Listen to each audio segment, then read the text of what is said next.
teve aquele fechando tudo, né? Meu esposo ganha comissão. E aí, quando fechou os ônibus, as rodoviárias fechou tudo, ficou 7 meses fechado. E aí eu imaginei, como é que a gente vai ficar agora? Né? Eu disse, vou guardar o carro, vou andar de bicicleta, de a pé, para economizar tudo, né? Mas eu esqueci, estava assim, olhando com meus olhos carnais. E a gente tem que olhar pelos olhos espirituais, a gente tem que ver o que a palavra diz, porque a palavra de Deus diz que passará o céu e a terra, mas a palavra dele não passa, não é? Então, assim, quando a gente é fiel ao Senhor, quando a gente planta no altar, a gente não tem que ter medo, porque a palavra do Senhor também diz que nunca viu um justo mendigar o pão, nem a sua descendência, não é?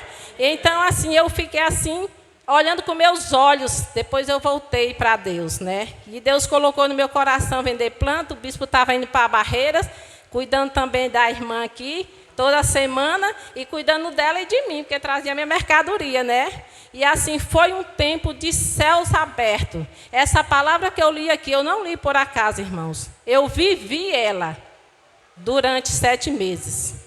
Porque ele ficou sem ganhar 1 centavo, e foi o tempo que Deus mais prosperou na minha vida. Eu tinha uma construção que tinha tempo que eu não podia botar um tijolo nela, apesar da mão de obra já estar paga. E eu consegui terminar ela na pandemia e alugar. Isso foi eu? Não, Deus. E porque também eu estava cumprindo o que a palavra diz. Trazei todos os dízimos à casa do tesouro, porque isso é um mandamento.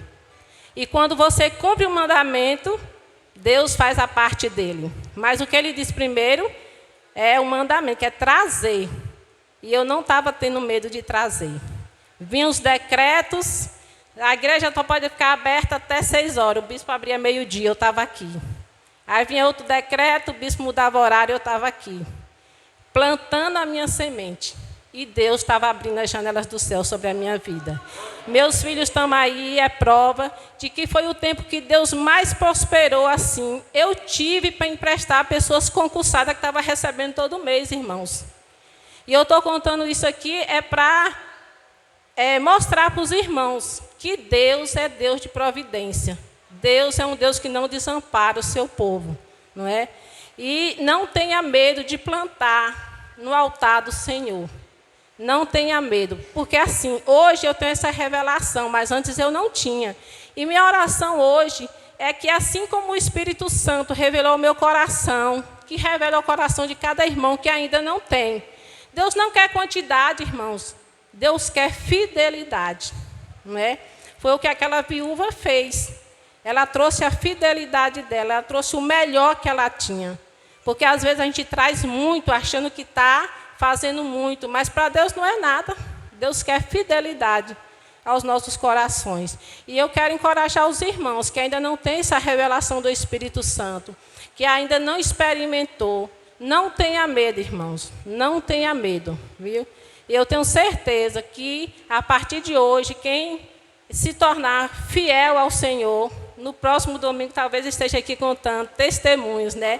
Porque eu tenho vários e vários testemunhos que o Senhor tem feito em minha vida. Mas sempre foi assim? Não, irmãos. Eu já vivi muitos anos entregando do meu jeito, da minha vontade. E aí eu vivi o quê? Uma vida de miséria. Porque Deus não cumpre a palavra dele se a gente não fizer a nossa parte, não é? Então, quando eu entendi que eu tenho que obedecer a palavra do Senhor, aí a coisa muda em nossas vidas, não é? Tem gente que passa muito tempo. Eu estou indo para a igreja e não muda. Ô, irmão, ora por minha vida financeira. Irmão, não tem oração que muda a vida financeira. Quando uma pessoa me pede, ora aí por minha vida financeira, eu pergunto logo, como é que está a sua vida com Deus? Você está plantando, você está sendo fiel? Porque a gente vai incomodar Deus por uma coisa que Ele não vai resolver. É a gente estar orando sem a gente fazer a nossa parte, não é? Então, aí eu passei vamos ver em Coríntios, irmão. Coríntios 9, 6. E isso afirma, aquele que semeia pouco também colherá pouco. E o que semeia com fartura também colherá com fartura. Cada um contribua segundo tiver proposto no seu coração, não com tristeza ou por necessidade, porque Deus ama o que dá com alegria. Deus também, irmão, não quer que você traz nada no altar dele por necessidade ou em troca. Não, eu vou levar porque Deus vai me abençoar. Não, é com alegria, irmão. É alegria. E hoje, graças a Deus, o Espírito Santo colocou esse revelado dele no meu coração. E é com alegria que eu planto aqui.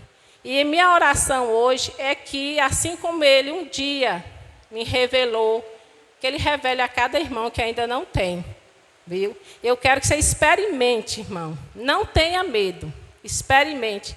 Porque a palavra de Deus, ela é eterna, ela se cumpre. E ela é a mesma hoje, amanhã e será eternamente. E ele diz, passará os céus e a terra, mas a palavra dele não passará. O testemunho foi resumido, eu já contei ele aqui, mas é assim, experimente, irmão, viu? Que a gente vai viver os céus abertos sobre as nossas vidas, as janelas do céu se abrem. Vou pedir aos irmãos evangelistas, obreiros, que passem os envelopes aí.